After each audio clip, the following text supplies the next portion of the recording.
জয় নিতাই। একজন রাগী ঋষির কাহিনী আপনাদের শোনাবো। সবচেয়ে রাগী ঋষি দুর্বাসা মুনি। হিন্দু পুরাণের এমন এক ঋষি যিনি তার রাগের জন্য জগৎ বিখ্যাত।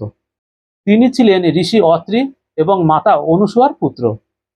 পুরাণে বলা হয়েছে দুর্বাসা ছিলেন শিবের অংশাবতার, তাই তিনি ভোলানাথের মতোই প্রচণ্ড রাগী। সেই সঙ্গে মনটাও ছিল দিলদরিয়া, যে কারণে তিনি একটুতেই রেগে গিয়ে অভিশাপ দিয়ে ছাড়তেন, আবার অল্পতেই খুশি হয়ে বরও দিয়ে দিতেন। ঋষি দুর্বাসার অভিশাপের বলি অনেকেই হয়েছিলেন, যেমন দেবরাজ ইন্দ্র, দেবী সরস্বতী, শ্রীকৃষ্ণের স্ত্রী রুক্মিণী, রাজা দুষ্মন্তের স্ত্রী শকুন্তলা প্রমুখ। অপরদিকে দুর্বাসার কাছ থেকেও বরও পেয়েছেন অনেকে, যার মধ্যে বিখ্যাত হলেন পঞ্চপাণ্ডবের মা কুন্তী।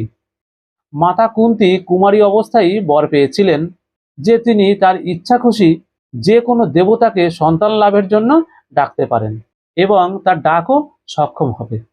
তিনি কৌতূহলবশত বিয়ের আগেই সূর্যদেবকে ডেকে ফেলেন, যার ফলস্বরূপ কর্ণের জন্ম হয়।